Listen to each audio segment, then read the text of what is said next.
ZEE5 पर पूरा episode free में देखने के लिए नीचे डिस्क्रिप्शन में दी गई लिंक पर क्लिक करें। Anyway, लेकिन मुझे खुशी इस बात की है कि तुम अपने कुएं से तो बाहर निकली, बिना डरे शर्माए सबके सामने बोली। That's great. 3 cheers for मेरी बहन रचना। हाँ, पता नहीं हमें क्या हो गया था, कहां से अचानक एकदम से इतनी हिम्मत, इतनी ताकत आ गई। बस हमारे मन ने जो कहा हम वही कहते चले गए।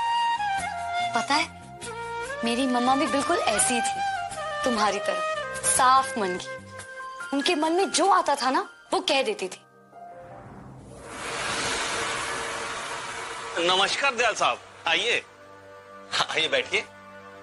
शर्मा जी, हम यहाँ पर बैठने नहीं आए हैं। अरे आप दयाल भाई साहब के लिए चाय का इंतजाम कीजिए ना। हाँ, रहने दीजिए।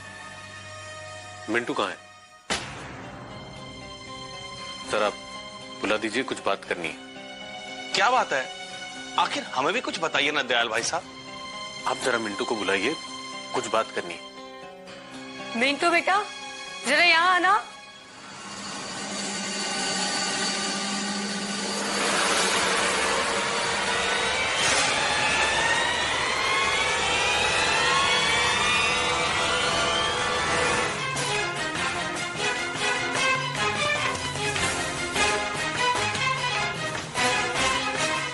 तुम लोगों पर इतना गुस्सा आ रहा है कि बता नहीं सकते। बाहर सबके सामने हमने इसलिए नहीं कहा ताकि बात का बतंगड़ ना बन जाए।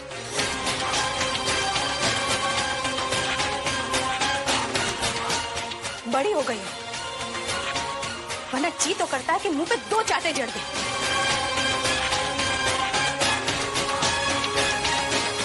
हद कर दी तुमने। मौसी जी, आप भी हमें दोष दे रही हैं? तो और किसे दे? कुछ अच्छे कर्म किए होंगे जो बाल बाल बच गए आज। एक के बाद एक गलती।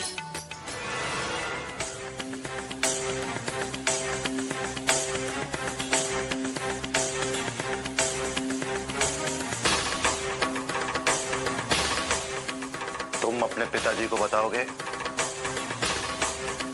या हम बताएं? क्या हुआ मिंटू? आखिर बात क्या है?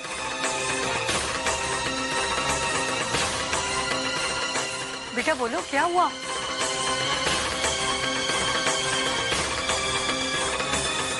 मिंटू, तुम एक अच्छे परिवार से हो, इसीलिए हम यहां तुम्हारे घर पर तुम्हें समझाने आए हैं। कोई और होता तो हम उसके साथ अलग सलूक करते। ये शरीफों का मोहल्ला है। हम यहां बरसों से एक साथ एक बड़े परिवार की तरह रह रहे हैं। इस नाते इस मोहल्ले की हर लड़की तुम्हारी बहन हुई। आइंदा ऐसे कुछ किया तो सीधा पुलिस स्टेशन ले जाएंगे, समझ गए?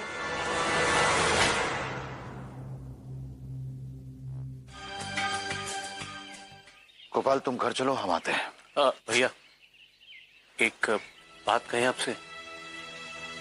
हमारी जो रचना है ना, उसमें कोई छल कपट नहीं है, बिल्कुल गाय है गाय वो। मौसी जी, आप पूछ रही थी ना ये सब क्यों हुआ?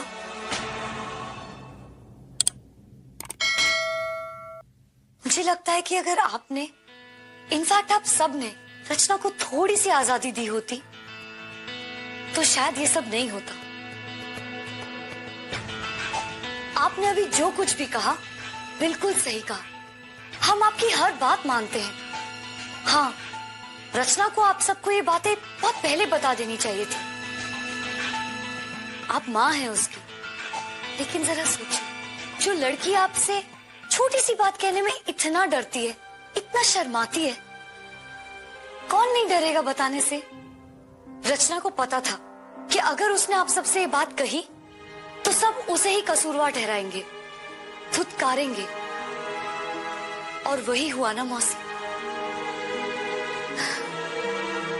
एक मिनट के लिए सोचिए, मिंटू ने फंसाने के लिए रचना को ही क्यों चुना? क्योंकि उसे पता था रचना अपने घर वालों से बहुत डरती है। उसके लिए बाहर किसी लड़के से मिलना तो दूर, बात भी करना नामुमकिन है। और मिंटू ने बहुत आसानी से मासूम रचना को उल्लू बना लिया। वो उसे डराने और धमकाने भी लगा और वो फंस गई। मौसी जी, मिंटू के लिए ये सब करना इतना आसान क्यों था? माँ बाप से कुछ भी नहीं छुपाना चाहिए, लेकिन रचना आपसे या मौसा जी से ये सब कैसे कहती? उसके अंदर इतना डर, इतना खौफ भरा हुआ है। हिम्मत, ताकत, आत्मविश्वास, ये सब रचना के लिए सिर्फ शब्द है। असल में उसके अंदर ये सब जरा सा भी नहीं है मौसी जी।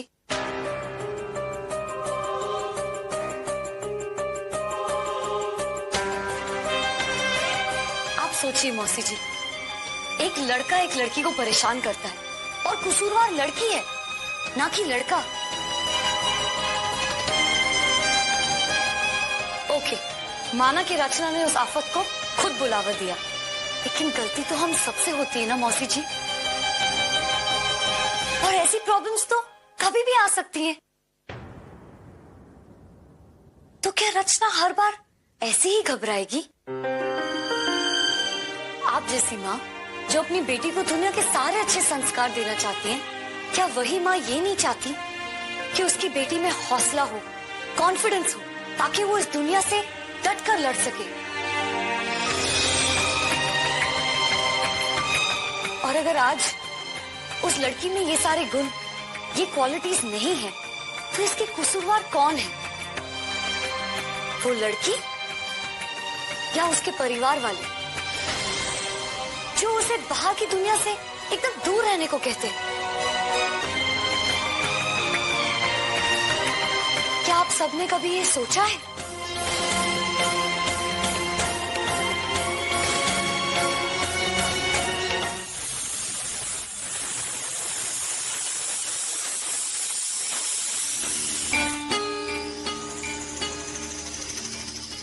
शुक्र है भगवान का कि हमारे मयंक को चारू जैसी लड़की मिल गई, वरना गुंजन जैसी लड़की तो जिस घर में जाएगी ना, वहां का सुख शांति भंग ही समझो। ये लड़की जब से इस घर में आई है ना, ऐसे लगता है कि जैसे शनि घुसा आया हो। किसी से कुछ कहने जाओ तो कोई सुनने को राजी ही नहीं है। अब नहीं सुनेंगे, अब नहीं समझेंगे तो कब समझेंगे? जब रचना की जिंदगी पूरी तरह से चौपट हो जाएगी तब। जीजी आप बिल्कुल सही कह रही हैं।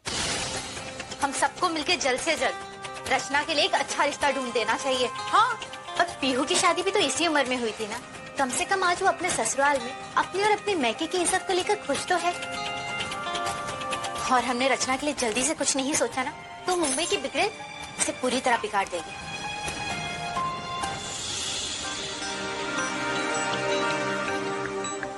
नहीं, हम नीचे नहीं जाएंगे।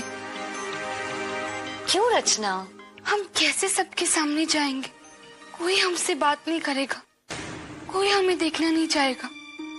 कुंजन, हमने ऐसा बेहुदा काम किया है कि सब हमसे नफरत करने लगे होंगे, है ना?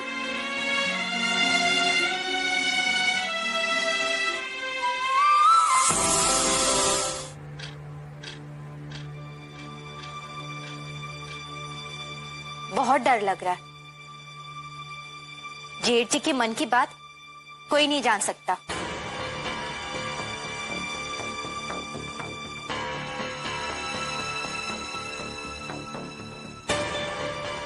गोपाल, हमें समझ में नहीं आ रहा है, मिंटू के घर से आने के बाद क्या इन्होंने कुछ नहीं बताया ये कहाँ जा रहे हैं? कैसे हो सकता है? अरे जो आदमी जिंदगी भर सर उठा के चला हो, अगर उसकी बेटी के साथ ऐसा कुछ होता है तो कितना दुखी होगा वो, कितना उदास होगा।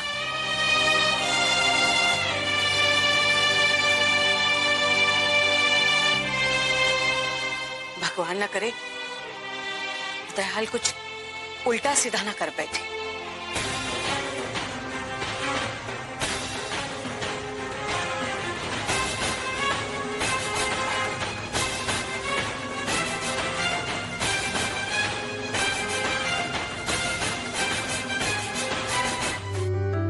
Z5 पर पूरा एपिसोड फ्री में देखने के लिए नीचे डिस्क्रिप्शन में दी गई लिंक पर क्लिक करें।